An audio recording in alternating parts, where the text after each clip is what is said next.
Bien, donc on continue. On parlait justement des... on en est donc dans la prise de refuge. Et pour prendre refuge, donc on disait qu'il faut être conscient des qualités des trois joyaux. Donc on a vu un peu les qualités du Bouddha. Et on parlait notamment des qualités du corps du Bouddha, de ses marques majeures et de ses marques, de ses signes mineurs.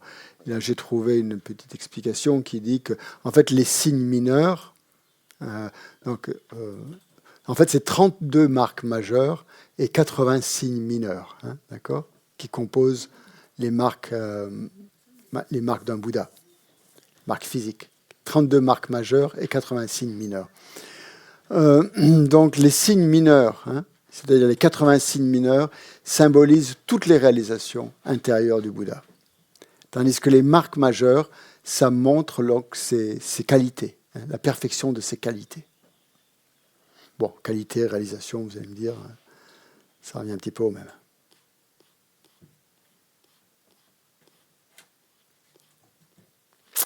Bon, je voulais on va voir un petit peu, puisqu'on parle du corps d'un Bouddha, on parle souvent des 4 corps d'un Bouddha. Hein, qu'est-ce qu'on entend par les 4 corps d'un Bouddha? Et donc ça donne une dimension beaucoup plus vaste que simplement penser à un seul Bouddha, comme le Bouddha Shakyamuni ou le Bouddha. Et ça permet de comprendre pourquoi il y a toutes ces manifestations de Bouddha qu'on voit représentées sur les tankas, le Bouddha Amitabha, Vajrasattva qu'on a pratiqué hier, Tara, Chenrezi, tout ça. Pourquoi tout ça? Qu'est-ce que ça signifie, autrement dit, hein, pour notre pratique?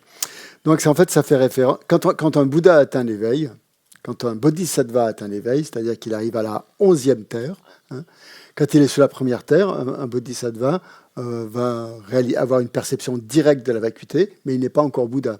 Il faut qu'il franchisse ce qu'on appelle des différents bhumis ou des terres pour arriver à la 11e terre où il sera vraiment un Bouddha. Mais jusqu'à la 10e terre, il va éliminer donc des voiles émotionnels, grossiers et subtils, et des voiles cognitifs de plus en plus subtils, jusqu'à la 10e terre.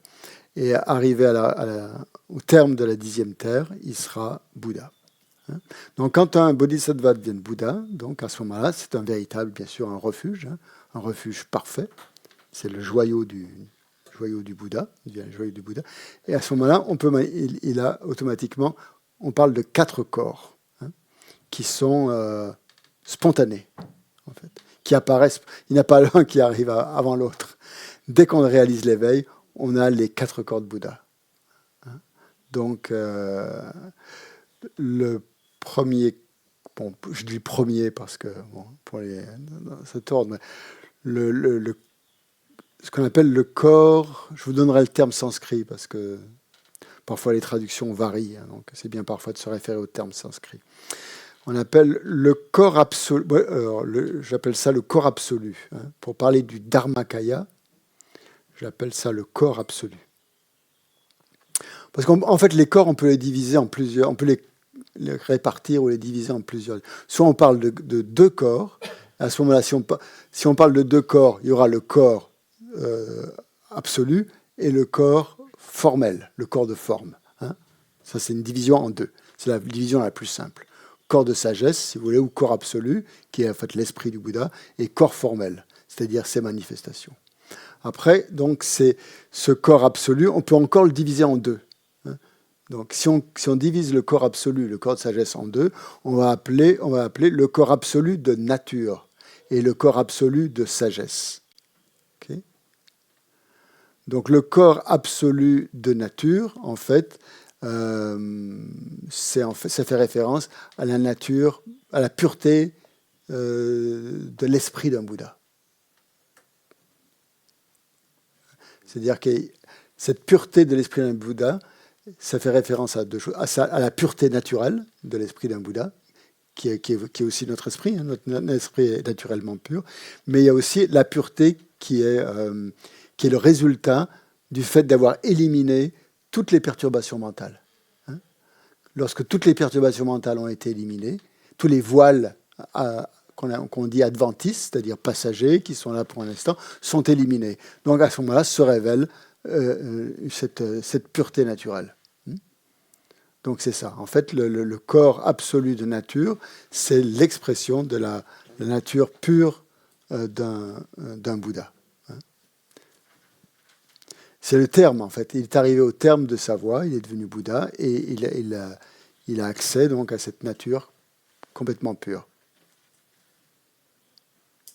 Et si on parle du corps absolu de sagesse, ça fait référence donc à la conscience d'un Bouddha, à la sagesse d'un Bouddha qui perçoit les phénomènes. Il perçoit les phénomènes, on dit, il perçoit les deux niveaux des phénomènes. Il perçoit la multiplicité des phénomènes, tous les phénomènes, quels qu'ils soient. On parle de son omniscience. Et il perçoit en même temps aussi de la vacuité de tous les phénomènes. C'est-à-dire qu'il perçoit la multiplicité des phénomènes et il perçoit leur vacuité. Pour percevoir la vacuité, on ne perçoit pas la vacuité. La vacuité, ce n'est pas quelque chose, n'est pas une chose en soi. La vacuité, c'est par rapport à chaque phénomène. On peut percevoir la vacuité de la montre, la vacuité de l'ordinateur, la vacuité du livre, la vacuité de tout ce que vous voulez. La vacuité, c'est toujours rattaché à un objet. Donc, en même temps qu'il perçoit la multiplicité des objets de connaissance, il perçoit leur vacuité. C'est les deux vérités. C'est ce qu'on appelle les deux vérités. La vérité conventionnelle et la vérité ultime. Exactement. Et donc ça, c'est donc l'aspect du Dharmakaya qui fait référence donc à la sagesse d'un Bouddha qui perçoit directement. C'est-à-dire, il n'a pas besoin de... Il le perçoit tout le temps. C'est direct. Il perçoit la vérité ultime de tous les phénomènes, c'est-à-dire leur vacuité. Mais il perçoit en même temps aussi toutes les vérités conventionnelles. Okay. Donc ça, c'est le corps, donc c'est la partie, disons, esprit du Bouddha, Dharmakaya, sagesse, etc. L'autre aspect, c'est l'aspect formel, ce qu'on appelle le Rupakaya, R-O-U. Kaya veut dire corps, mais pas au corps au sens physique, c'est plutôt un plan de conscience, un plan, on pourrait dire. Un niveau de conscience. Donc, kaya veut dire corps. Et donc là, avant, donc on a vu Dharmakaya, donc c'est le corps absolu. Et donc maintenant, on voit le corps formel, c'est-à-dire le Rupakaya. R-O-U-P-A, plus loin, Kaya. Ou en un seul mot, si vous voulez. Et ce Rupakaya est divisible en deux aussi. Donc il a deux aspects. Il y a un aspect... pourquoi il est deux? Parce qu'en fait, ça c'est la manifestation. C'est comme ça que le Bouddha apparaît aux êtres. Mais comme il y a deux catégories d'êtres, il y a des êtres ordinaires et des êtres un peu spéciaux qui ont réalisé la vacuité. Et pour ces êtres-là, le Bouddha a besoin d'apparaître sous une forme spéciale. S'il apparaissait de la même manière à tous les êtres, il y aurait beaucoup d'êtres qui ne pourraient pas le percevoir.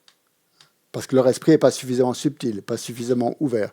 Donc il faut que le Bouddha apparaisse de manières différentes. Il va apparaître pour les uns, pour les êtres ordinaires, il va apparaître sous la forme de ce qu'on appelle un Nirmanakaya, Nirmana, N-I-R-M-A-N-A, plus loin Kaya, c'est-à-dire un corps d'apparition, on va dire, un corps d'apparition, ou un corps de manifestation, ou encore... Ça veut dire Nirmanak. Ça, c'est la manifestation d'un corps ordinaire. Et pour les êtres qui ont réalisé la vacuité, pour les Aryas, un Bouddha va se manifester sous la forme du Sambhogakaya. S-A-M, B-H-O-G-A, S-A-M-B-H-O-G-A, Sambhogakaya. Un corps de jouissance, ça veut dire. Ou d'expérience, de jouissance complète, ou d'expérience complète. En fait, c'est un corps de forme aussi qui a des caractéristiques bien précises et qui n'est perceptible que par des êtres qui ont réalisé la vacuité. Donc, par exemple, les déités là, qu'on voit représentées sur des tankas, est-ce que ce sont des Nirmanakaya ou est-ce que ce sont des Sambhogakaya?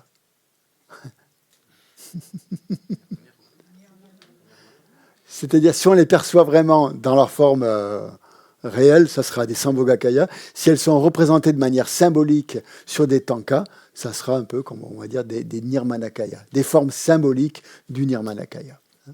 Des formes symboliques du Sambhogakaya. Alors le Bouddha, oui, très bien. Le Bouddha, avec ses marques majeures, mineures, toute sa forme, c'est ce qu'on appelle un Nirmanakaya suprême. Et Vajra Yogini qui représente C'est écrasant les crânes et tout ça, c'est quoi? Toutes les déités donc, sont des formes Sambhogakaya qui sont apparues à des êtres réalisés, sous cette forme-là, sous différentes formes. Après, elles sont représentées de manière symbolique sur des tankas avec certains critères picturaux pour représenter leurs qualités et leurs activités. Et donc après, bon, c'est des formes plus symboliques. Mais le Bouddha lui-même, donc sous sa forme parfaite avec les 32 marques majeures et les signes mineurs, c'est un Sambhogakaya, c'est un Nirmanakaya suprême. Ça veut dire que des gens ont pu le percevoir de cette manière-là. Ceux qui avaient le karma pour le percevoir l'ont vu de cette manière. Mais pour un être ordinaire, nous, enfin pour moi en tout cas par exemple, qui n'était pas présent à cette époque-là lorsque le Bouddha est apparu, je parle du Bouddha Shakyamuni, sous l'arbre de la Bodhi, voilà. Donc là, on a ces représentations qui sont symboliques, quoi, disons, qui ne sont pas directes. Nous, on voit le corps de forme. Mais le corps de forme, il se divise en deux, comme je dis. Le Rupakaya se divise en deux, en Sambhogakaya et en Nirmanakaya. Donc nous, on peut avoir des perceptions des Nirmanakaya. Un Bouddha peut se manifester sous n'importe quelle forme que ce soit. Il peut prendre l'aspect d'un être ordinaire. Il peut prendre l'aspect d'un objet. Il peut prendre l'aspect d'un animal. Il peut prendre l'aspect de n'importe quoi. Ça sera une manifestation d'un Bouddha. Ça ne va pas nous apparaître comme un Bouddha. Ça va peut-être nous apparaître comme un être ordinaire. Mais ça ne sera pas un être ordinaire. Ça sera un Bouddha. Peut-être ici, en ce moment, il y a un Bouddha parmi nous. Où est-il? Où est-elle? On ne sait pas. C'est une manifestation. Vous ne voulez pas prendre le micro avant de parler? C'est pas possible. Non. Il faut que les gens sur Zoom entendent. Non, ils ne peuvent pas vous entendre sur Zoom. Ils ne vous entendent pas sur Zoom si vous n'avez pas de micro. On m'entend pas? Non.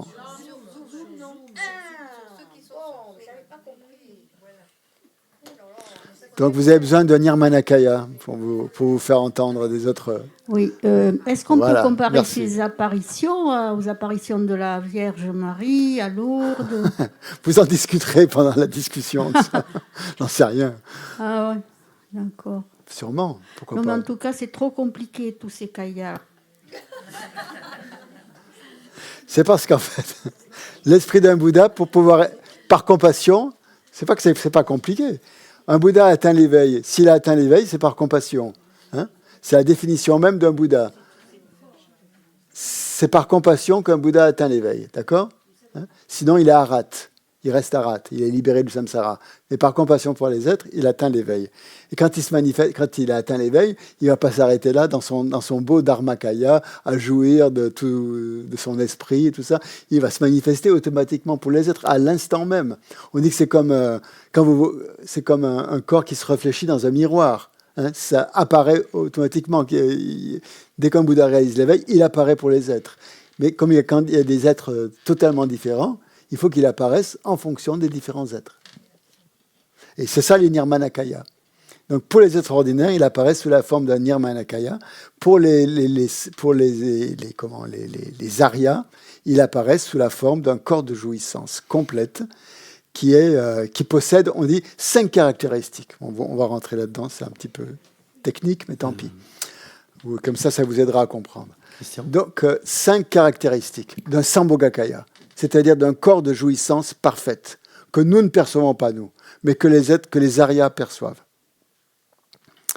Donc, ça veut dire que ce Sambhogakaya, où est-ce qu'il réside, ce Sambhogakaya? Où il est, ce Sambhogakaya?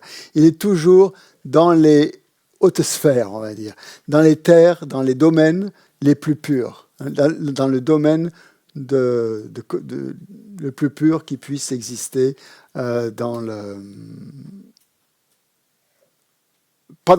le samsara.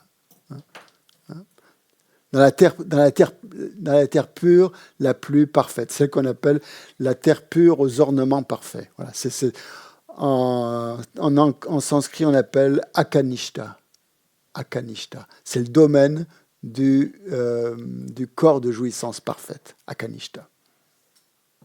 Ça, c'est son domaine. Il apparaît avec un corps précis, un corps qui est toujours doté des 32 marques majeures et des 80 signes mineurs d'un être parfait. Il a cette forme parfaite. Il est entouré d'un entourage, il a un entourage précis, particulier. Tous ses disciples sont des bodhisattvas arya. Ce n'est pas des bodhisattvas ordinaires.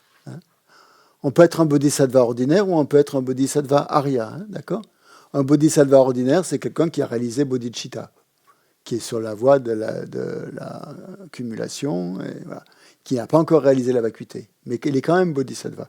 Tandis qu'un Sambhogakaya n'apparaît qu'à des bodhisattvas qui ont réalisé la vacuité. C'est-à-dire que les êtres ordinaires comme nous, ou les autres êtres qui pratiquent d'autres voies, qui ne sont pas encore au niveau d'un bodhisattva arya, n'ont pas la capacité de percevoir le corps de jouissance complète.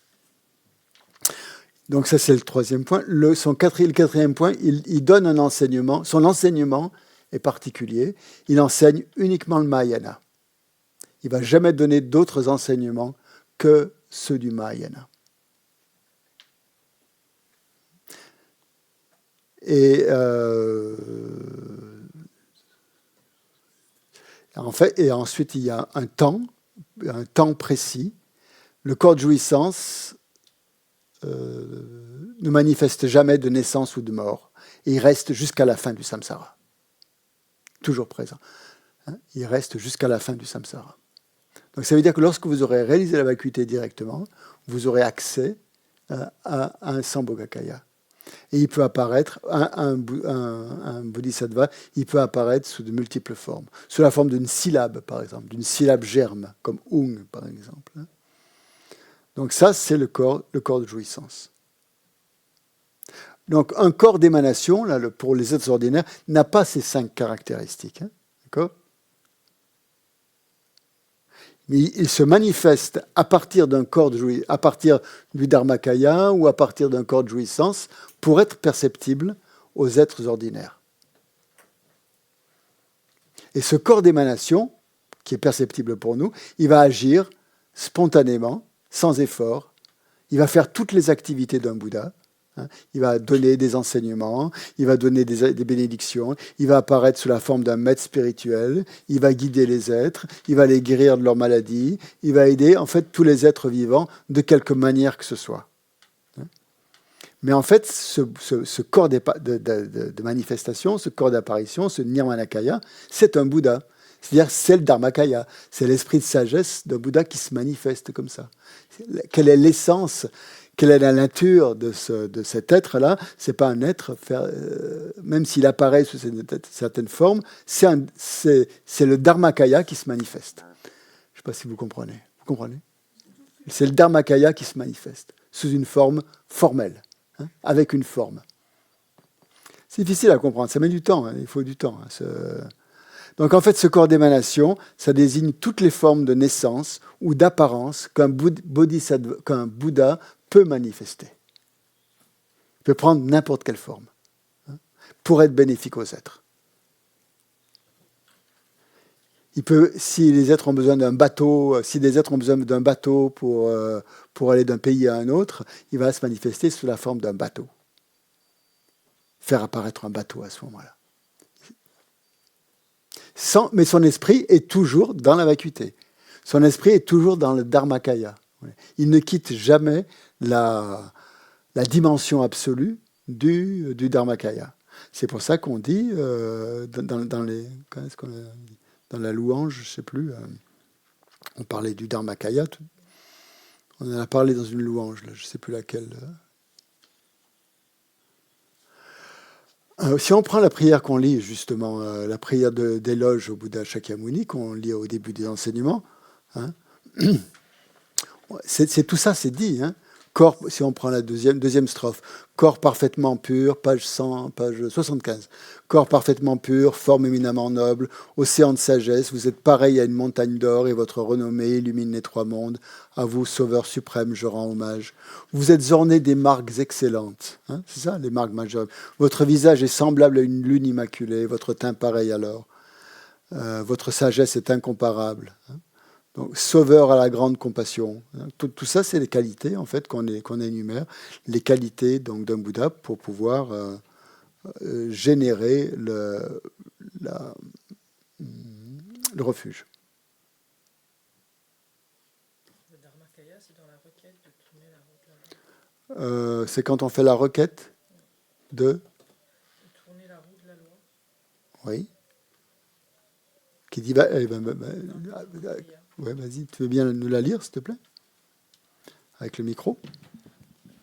Quand on fait la requête de tourner la roue de la loi, exactement. Ouais. Maître pur, parfait et saint, des nuages de compassion qui se forment dans l'espace de votre sagesse du Dharmakaya, veuillez répandre une pluie d'enseignements vastes et profonds, conformes exactement aux besoins de vos disciples. C'est ça. Donc, à partir du Dharmakaya, de son esprit qui est dans le Dharmakaya, qui est dans la vacuité, le Bouddha va manifester, va apparaître sous la forme d'un maître qui va donner des enseignements. Je ne suis pas un Nirmanakaya.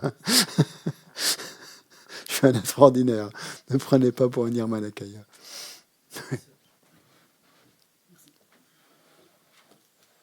Un Bouddha qui se manifeste, par exemple, sous la forme d'un bateau, ouais. Est-ce que ça se classe dans les corps? C'est la manifestation c'est un Nirmanakaya. C'est un Nirmanakaya. Ouais, c'est un Nirmanakaya. Ouais. Donc c'est pas un Nirmanakaya suprême, mais c'est un Nirmanakaya. Ça veut dire que là où il se manifeste, par exemple, en tant que bateau, il y a nécessairement les trois corps. Il y a le Dharmakaya, il y a le Sambhogakaya potentiellement. Ouais. Est là. Si tu étais un Arya Bodhisattva à ce moment-là, tu pourrais percevoir le corps de jouissance. Comme Asanga qui voit Maitreya en le chien. Exactement. Ouais, c'est ça. Tu ne percevrais pas le Dharmakaya parce que le Dharmakaya est imperceptible. Hein, c'est l'esprit. On ne perçoit pas l'esprit. Il faut une forme matérielle. Mais tu pourrais percevoir, si tu étais un Arya Bodhisattva présent dans ce bateau, tu percevrais effectivement le Sambhogakaya. D'accord. C'est ça, oui. Donc les deux corps sont présents au même moment, mais ils ne sont pas perceptibles par tout le monde. Oui, il y a des questions par rapport encore à ces corps d'un Bouddha?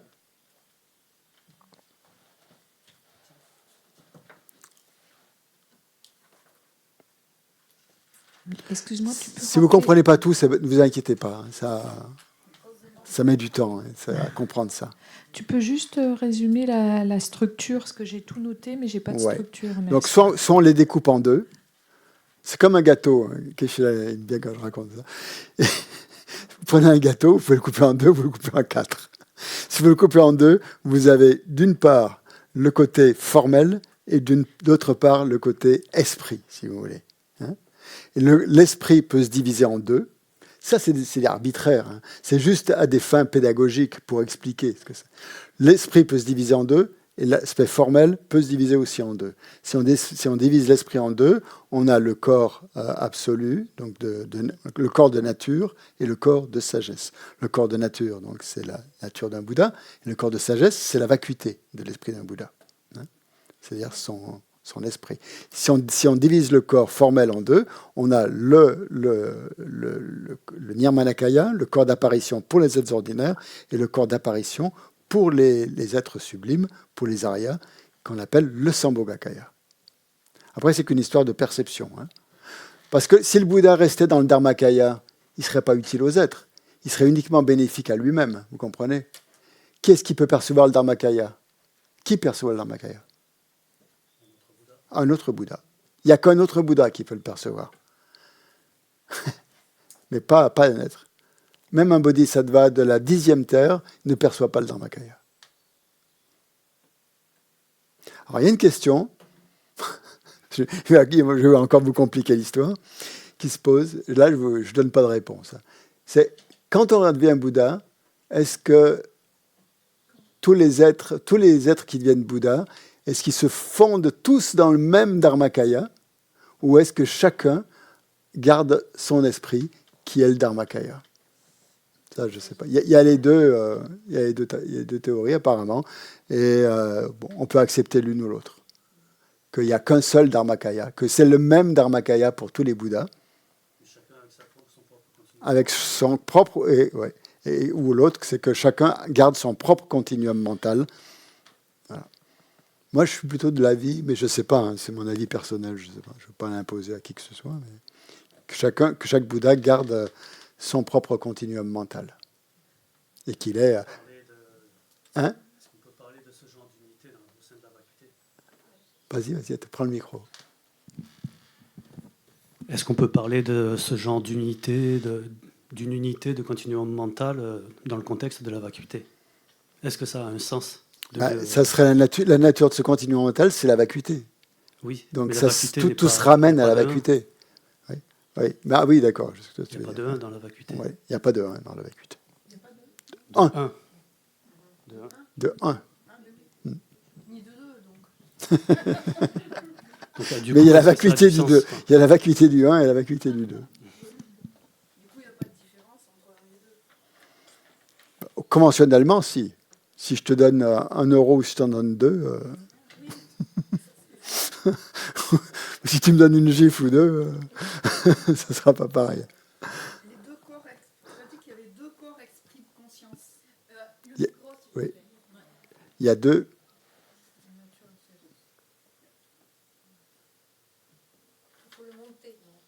Tu as dit qu'il y avait 2 corps, mais esprit de conscience. Comment? Tu as dit qu'il y avait 2 corps, plans de conscience. Il y a 2 plans de conscience au niveau de l'esprit et 2 plans du corps. Oui. Et les 2 plans de l'esprit, c'est le Dharmakaya et le Svabhavikakaya. Oh là. C'est pour ça que je ne vous l'ai pas dit, je me suis dit, voilà. D'accord. C'est tombé. Svabhavikakaya. Et quand vous parlez de corps formel, c'est un corps de chair et d'os? Ça va être dur, hein, peut-être. Ne vous énervez pas, Est-ce que ce corps formel, c'est en chair et en os? Lequel? Le corps formel. Le corps, lequel? Il y a 2 corps formels. Oh non.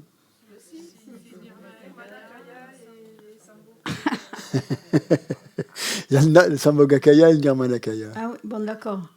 Le Nirmanakaya, est-ce qu'il est en chair et en os? Non. Il est fait de toutes sortes de choses. Il n'est pas jamais en chair et en os. Non. Pas vraiment. Il peut apparaître comme ça, mais il ne l'est pas. Bon, on passe à autre chose, non? Et donc j'ai une autre question. On va méditer un peu. Pourquoi il y a 2 corps esprit de conscience? Alors, parce que tu nous as parlé du Dharmakaya. Mais... C'est simplement pour parler. Oui, pourquoi on divise le. Oui. Pour faire référence à sa nature ou à sa sagesse, c'est tout. C'est juste pédagogique. Pour parler de l'un ou pour parler de l'autre. Mais oui, alors du coup, le Dharmakaya, c'est quoi? C'est la sagesse? Oui, c'est l'espèce sagesse du Bouddha. Ouais. C'est le corps informel.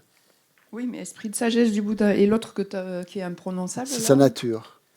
La nature parfaitement pure d'un Bouddha. Christian, oui, c'est la nature de Bouddha qui s'est complètement révélée, si vous voulez. Qui est libérée de tous les voiles adventistes.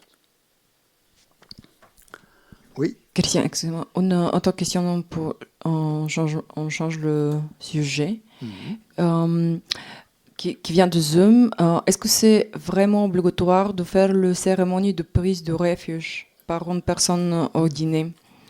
Si notre foi est sincère. Bonne question, très bien. On revient à des choses plus concrètes, c'est bien, merci.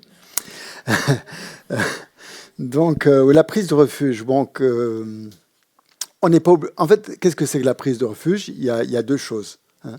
Soit on peut prendre refuge tout à fait spontanément, comme ça, au niveau de ce qu'on ressent. Hein. Donc c'est une prise de refuge tout à fait légitime et ça suffit. Soit on peut avoir une cérémonie qui s'appelle la prise de refuge, qui se fait donc la première fois donc avec un maître. On prend refuge auprès d'un maître qui vous donne les vœux de refuge. Donc pendant la cérémonie de refuge, vous prenez certains vœux. Ces vœux vont être gravés dans votre courant de conscience. Par exemple, on est obligé de prendre au moins le premier vœu, qui est le vœu de s'abstenir de tuer. Hein, s'abstenir consciemment, bien sûr. Tuer, malencontreusement. Mais... Donc ça, c'est le principe, le précepte fondamental du refuge.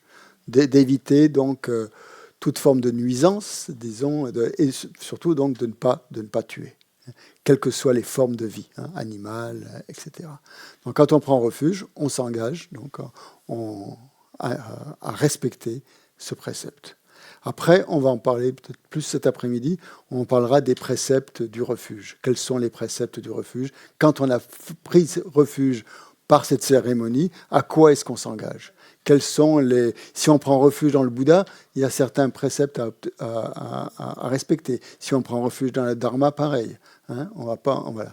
Et donc, voilà. Donc ça, c'est au niveau d'une prise de refuge qu'on prend avec un maître. Une fois qu'on a pris refuge, on est officiellement, je dis bouddhiste. Après, c'est un long parcours vraiment d'être vraiment bouddhiste. Hein. C'est difficile, mais au moins, vous êtes entré, donc vous faites partie de ce qu'on appelle les êtres intérieurs. Hein.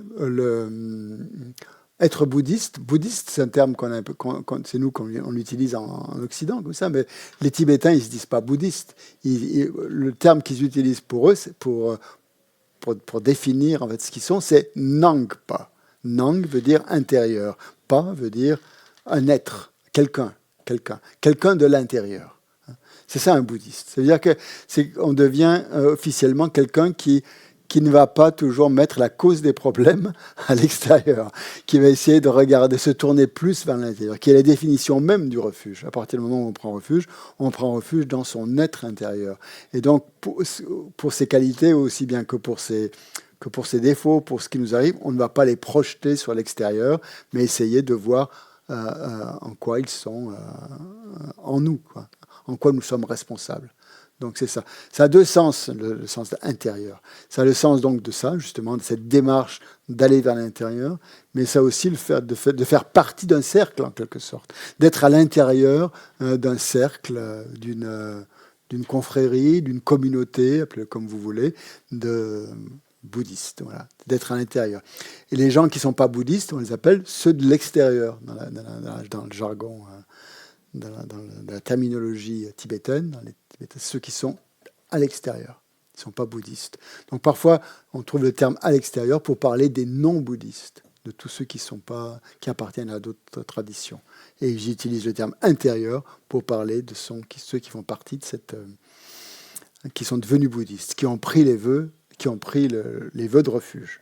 Mais comme je vous dis, donc, on n'est pas obligé de... Après, bien sûr, c'est un engagement personnel. Si on sent qu'on a envie de devenir bouddhiste, qu'on a envie d'avancer sur cette voie, eh ben, c'est bien de prendre refuge parce que ce refuge va être la base pour pouvoir adopter d'autres types de vœux après. Par exemple, les vœux de bodhisattva qui vont venir se greffer sur les vœux de refuge. Après, on pourra peut-être avoir les vœux des tantras qui vont venir se greffer sur les vœux de bodhisattva. Donc, ça va donner une structure, en quelque sorte. Ça va donner une base. Après, ça dépend des gens. Il y a des gens qui ne veulent pas appartenir à quelque groupe que ce soit et qui ne vont pas se rentrer dans une espèce de moule comme ça, qui ne veulent pas. Mais ils peuvent très bien avoir dans l'esprit le refuge et prendre refuge tous les matins. Voilà. Mais après, les maîtres disent, je ne sais pas, que ça n'a pas le même impact.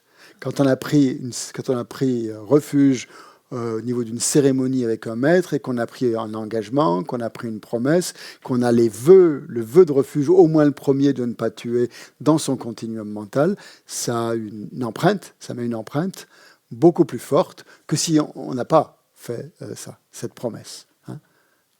Quand on prend un vœu, c'est un engagement, c'est une promesse. Et donc ça reste, ça imprègne notre continuum mental, notre courant de conscience. Et on dit que quelqu'un qui a le vœu de ne pas tuer, finalement, même s'il dort, en fait, même quand il dort la nuit, son esprit continue, il est encore imprégné de ce vœu de ne pas tuer. Et donc, ça grandit encore en lui, ça encore accumule un peu de mérite. Alors que quelqu'un qui n'a pas ça, voilà, quand il ne tue pas, c'est très bien, et voilà, mais après, il n'y a pas ce vœu qui est vivant en fait, dans son courant de conscience. Voilà. Je ne fais pas de la publicité pour prendre refuge, hein.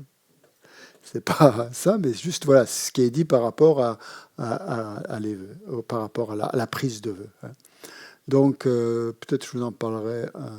Donc, un des bienfaits, je peux peut-être en parler un petit peu, puisque ça, c'est assez concret, justement, et qu'on en parle. Donc, un des bienfaits de la prise de refuge au niveau de la cérémonie, donc, c'est qu'on devient donc un être de l'intérieur. Hein. On va créer les causes, et donc la responsabilité est entre nos mains. Hein. Ça veut dire quoi, un être de l'intérieur? Ça veut dire, je suis capable maintenant de prendre les choses en main. Je n'attends pas que les choses m'arrivent de l'extérieur. Hein. Je mets l'accent sur l'intérieur et non plus sur l'extérieur. Donc ça veut dire qu'on a confiance en son propre refuge, en quelque sorte. Hein. Voilà. Donc ça peut être au niveau de une prise de refuge spontanée, ça peut être ça aussi. Ça veut dire se redonner confiance dans sa prise de refuge intérieure. Ensuite, donc, le deuxième bienfait de la prise de refuge, c'est que comme je vous le disais, c'est la base de tous les autres vœux. Hein. Ça va devenir la base de tous les autres vœux.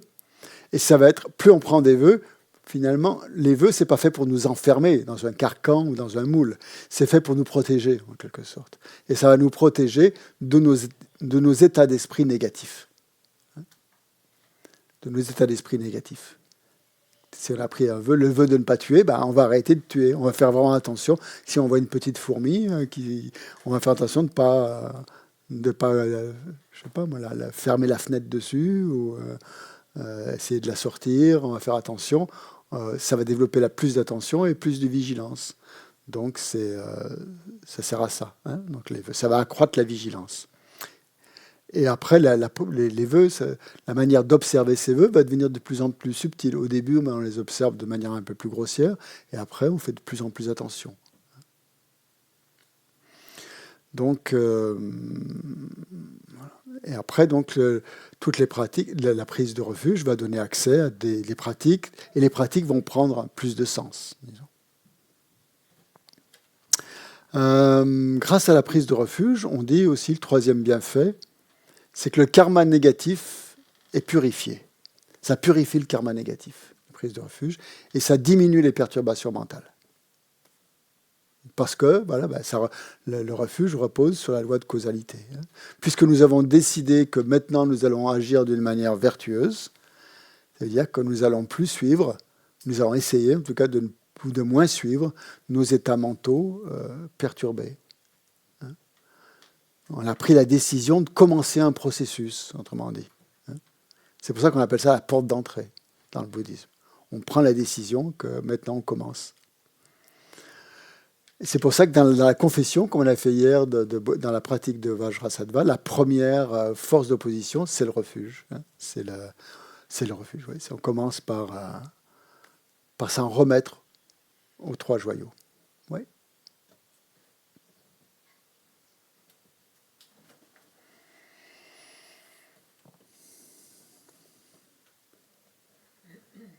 Est-ce que chaque fois qu'on prend refuge, par exemple, quand on le fait tous les jours après, est-ce que ça se renouvelle? Oui, tout à fait. Chaque fois qu'on prend refuge. La cérémonie, on ne la prend qu'une fois, on ne la fait qu'une fois. Oui, après, on prend et après, chaque fois que vous prenez refuge, vous renouvelez consciemment ou inconsciemment les vœux, votre prise de refuge, vos vœux de refuge. Oui. Et donc, en même temps, chaque fois, ce que tu es en train de dire, que ça... Après, on n'est pas obligé de le faire devant un maître. On le fait devant son autel, devant une statue de Bouddha, devant ce que vous voulez. Et, on peut même le faire en visualisant le Bouddha. Et donc, pareil, chaque fois qu'on va le faire, ça va diminuer les perturbations mentales, etc. Oui, c'est ça. Chaque fois que vous êtes confronté à des perturbations mentales, si vous prenez refuge, ça vous montre votre voie, la voie que vous avez choisi de suivre. Et donc, vous avez choisi de suivre la voie qui n'est pas celle des perturbations mentales. Oui, voilà. Donc, c'est comme ça que ça fonctionne, effectivement. Mon quatrième bienfait de la prise de refuge, une question. On accumule un plus grand... Oui, pardon. Pardon, Christian, bonjour. Bonjour. Sur Zoom, j'ai une question au sujet de la prise de refuge. Je voulais savoir s'il y avait un moment approprié. Oui, il y a des moments appropriés. On le fait en général. Geshe Loden, ici à l'Institut, donne le refuge lors des des jours spéciaux du Bouddha. Il y a 4 jours spéciaux du Bouddha. Parfois, au moins, disons, il le donne à ces dates-là, parce que ce sont des dates où on dit que tous les effets des actions positives sont multipliés par 100 millions ou 100 milliards, je ne sais plus, un grand nombre en tout cas. Donc, c'est des jours particulièrement favorables. Le jour, par exemple, de la naissance, de l'éveil et du parinirvana du Bouddha, par exemple, c'est un jour, ce qu'on appelle Sakadawa. C'est un jour très favorable pour prendre refuge, par exemple.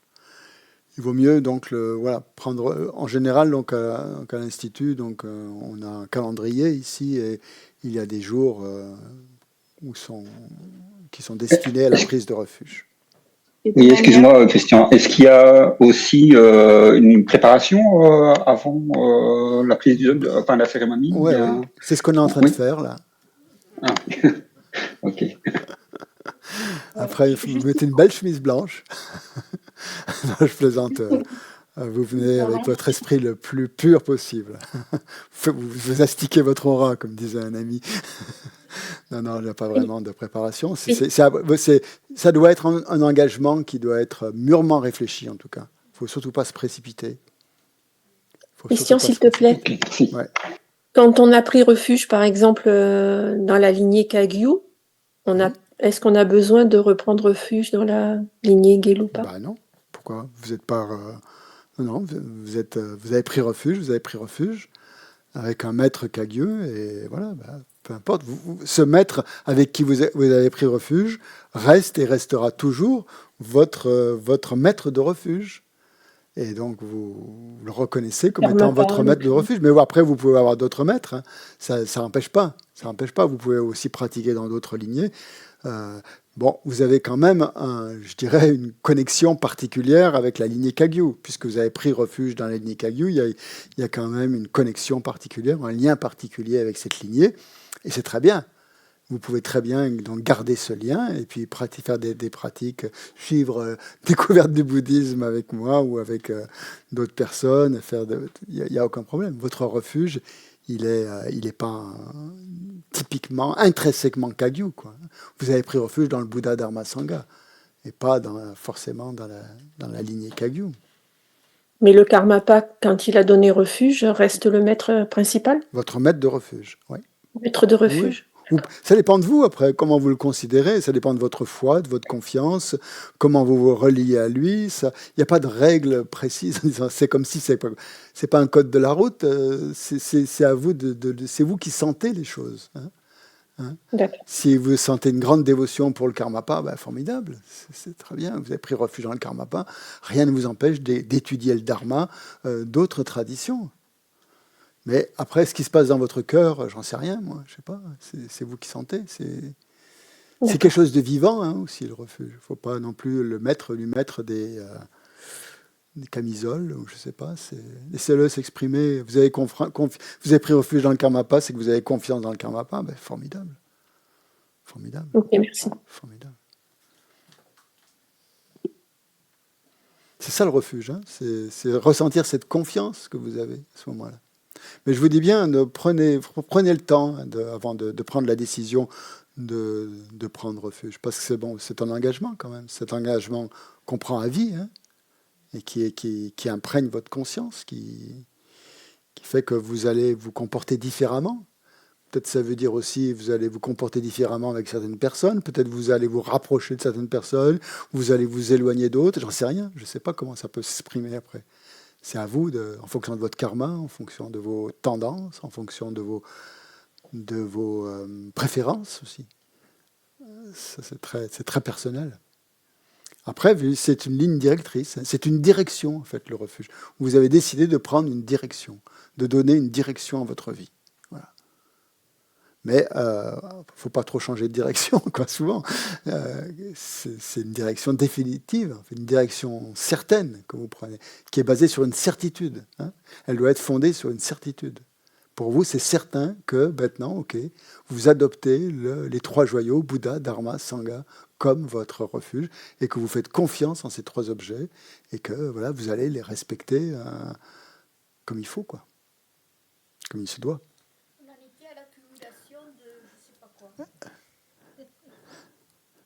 Rien entendu.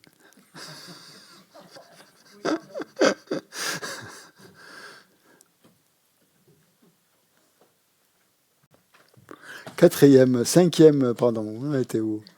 Quatrième, on accumule un plus grand mérite. Pourquoi on accumule un plus grand mérite? Parce c'est la confiance. La confiance que nous avons en nous-mêmes et dans les enseignements permet justement d'avoir moins de doutes. Donc, s'il y a plus de confiance, il y a moins de doutes, et donc il y a plus de... Le mérite s'accroît. Et on a besoin de mérite. Ce n'est pas un mot comme ça qu'on utilise, je ne sais pas, qui n'a pas de sens.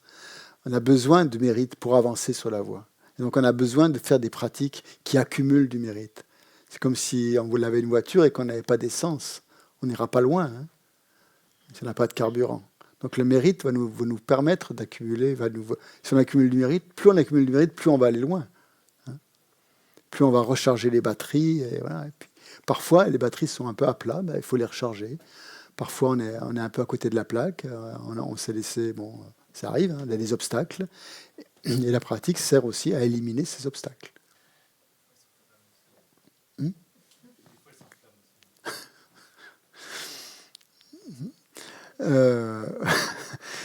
Mais parfois, les obstacles peuvent apparaître favorables aussi.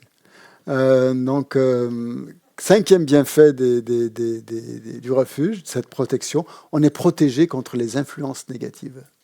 Ça, c'est un des effets collatéraux du bouddhisme, d'être protégé, puisqu'on s'en remet à une direction complètement sûre et complètement définitive et positive. Tout le reste, ça va nous protéger de tout ce qui est négatif. Et même les obstacles. On va comprendre que ces obstacles ne viennent pas tout seuls. Ils viennent de causes. Que ces causes, elles sont où? Elles sont dans notre esprit, souvent. Les causes qui nous empêchent d'avancer, qui nous empêchent de pratiquer, ou des obstacles, apparemment. Ils sont dans notre esprit. Et donc, on prend refuge dans cette compréhension. Si on prend refuge dans la compréhension que les obstacles sont dans notre esprit, qui ne sont pas à l'extérieur, eh bien, il y a quelque chose qui se passe. Il y a une compréhension qui apparaît et qui donne qui est dans le sens de la vérité. Et c'est ça qui va nous protéger des influences. Les influences négatives auront moins d'effet sur nous, plus on a confiance dans le refuge. Et surtout si en plus on prend, si on est dans le Mahayana, où on met beaucoup d'accent sur la compassion, la compassion va être souvent le remède à tous les obstacles. Ça va être la solution à nos problèmes, souvent. Dès qu'on génère un esprit de compassion dans son esprit, qui va tout à fait avec le refuge, et ben ça va nous protéger. Ça va nous protéger des influences négatives.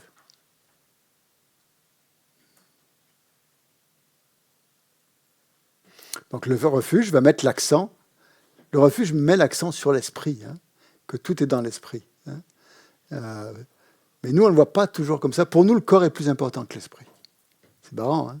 Pour les Tibétains, les bouddhistes, en général, les Tibétains, je dis les Tibétains parce qu'ils sont bouddhistes depuis longtemps, l'esprit est beaucoup plus important que le corps. C'est pour ça qu'ils peuvent se laisser torturer par les Chinois. Et que ce moine avait dit au Dalai Lama, au moment où il était torturé, j'ai eu peur de perdre ma bodhicitta, j'ai eu peur de perdre ma compassion. Son corps, il s'en fiche. Qu'on le torture et tout ça, c'est que le corps. Mais perdre la bodhicitta pour un bodhisattva dans son esprit, catastrophique. Donc le refuge a pour but de protéger l'esprit contre les pensées négatives. Mais nous, on préférerait, on dirait, on protégera plus notre corps, en fait, de souffrance, de ceci, de cela, que notre esprit. Et le refuge, ça inverse cette tendance. Ça montre que l'esprit est plus important, qu'il vaut mieux protéger son esprit, finalement, que protéger son corps. Il n'y a pas de médecins qui vont dire, mais qu'est-ce qu'il raconte? Mais il faut quand même prendre des médicaments et tout ça. Je ne dis pas ça qu'il faut... Mais en fait, c'est ce qui nous aide vraiment, ce qui nous rend heureux, ce qui nous aide sur la voie, c'est l'esprit. Donc, ça ne veut pas dire qu'il faut complètement délaisser son corps, qu'il ne faut plus faire de sport, qu'il ne faut plus l'entretenir, qu'il faut plus... Non, qu'il faut manger n'importe quoi. Non, pas du tout. Mais il ne faut pas non plus donner une importance démesurée à cela. Ce n'est pas ça le plus important. 6e bienfait, quand on a pris refuge, grâce à la prise de refuge, on ne tombera pas dans les mondes inférieurs. On ne renaîtra pas dans des mondes de souffrance intense. On peut renaître quand même dans le samsara, tant qu'on n'est pas délivré, mais on ne renaîtra pas dans les mondes inférieurs. Pourquoi? Parce que on crée moins d'actions négatives, et donc c'est le positif qui l'emporte. Et au moment de la mort, c'est surtout ça qui risque de se révéler plus que le négatif. Donc ça protège des mondes inférieurs. Le 7e bienfait de la prise de refuge, c'est qu'on réalise nos objectifs. Tous nos objectifs, qu'ils soient temporaires ou ultimes, vont se réaliser. Plus on prend refuge, plus on pratique. Plus on pratique, plus on purifie. Plus on pratique, plus on accumule. Et tout ça, donc, fait que nos objectifs, nos objectifs vont être tournés vers le dharma. À ce moment-là, ça ne va pas être des objectifs complètement nuisibles aux autres. C'est pas ça. Nos objectifs, plus on va pratiquer, plus on va tourner nos objectifs d'une manière positive, qui soit temporaire, c'est-à-dire pour l'instant, voilà, soit ultime, soit pour l'éveil. Après, il faut toujours garder, bien sûr, la compassion. C'est important dans tous nos objectifs. Garder l'élément de compassion important. C'est ça qui va faire que nos objectifs vont être couronnés de succès ou pas. Et le 8e point, le plus important, grâce au refuge, on atteint rapidement l'éveil. Beaucoup plus rapidement que si on n'a pas pris refuge. C'est évident. Plus notre refuge est fort, et finalement, plus on va pratiquer, et plus on se rapproche de l'éveil. Si on ressent cette conviction, cette envie de pratiquer, ça va prendre de plus en plus de force avec le refuge. Et donc, on se rapproche forcément de l'éveil. Voilà. Donc, dans une méditation analytique, on doit... une méditation analytique, ce n'est pas très compliqué. C'est simplement s'asseoir, prendre les 8 points qu'on vient de voir, là, par exemple les 8 bienfaits de la prise de refuge, les lire, les passer en revue, les uns après les autres, et laisser son esprit s'imprégner de ça. Si on n'a pas envie de réfléchir, on peut aussi, bien sûr, réfléchir énormément, mais simplement prendre ces points, les contempler, les analyser un petit peu, voir pourquoi, un petit peu, bon, si on le sent. Mais simplement, le simple fait de les lire, déjà, ça amène une petite méditation analytique qui fait que ça a tout de suite un effet sur notre esprit. Je pense que ça a beaucoup plus d'effet sur son esprit de se poser comme ça, en prenant, je dis ces points-là, mais ça peut être aussi les 8 points de la précieuse renaissance humaine, de les regarder, de les observer, de les contempler, de les passer en revue et de rester dans cet état, plutôt que de rester dans un état neutre où il ne se passe rien dans notre esprit, où on ne fait rien, quoi. Parce que ça laisse une empreinte quand même assez forte, quoi. Voilà, on va peut-être dédier les -5. J'en arrête là tout à l'heure. On reprendra donc à 3h. Donc pour les étudiants du DB, il y aura des discussions tout à l'heure entre vous, si vous le souhaitez. Hein, c'est pas rien d'obligatoire. Ça sera ici. On verra. Je vous en parlerai un petit peu. On termine par les dédicaces. Donc on va dédier. Donc on se concentre. Donc on va essayer on a créé une action positive ensemble puisqu'on a réfléchi, on a analysé, on a médité un peu aussi sur ces points. Donc on a créé une action positive puisque l'objet était positif. L'action qu'on a menée aussi était positive. Donc cette action, on l'a menée à sa conclusion et maintenant on va s'en réjouir, qui assure donc que l'on va créer ainsi un karma positif, complet, qui sera propulsif au moment de la mort et qui aura la force de nous projeter dans une existence favorable. On aurait pu faire des tas de choses aujourd'hui, aller se promener, aller se baigner, je ne sais pas. Non, on a choisi d'apprendre ce que c'est que le refuge, essayer de développer ses qualités, de les intérioriser, Donc c'est que c'est un effort qu'on a fait. Et cet effort, donc on le destine à l'éveil. Et on se réjouit vraiment d'avoir fait cet effort-là, qui nous a certainement coûté quelque chose, à différents niveaux, peut-être des sacrifices même. Et on remercie aussi tous les êtres qui nous ont permis d'avoir pu passer cette matinée ensemble.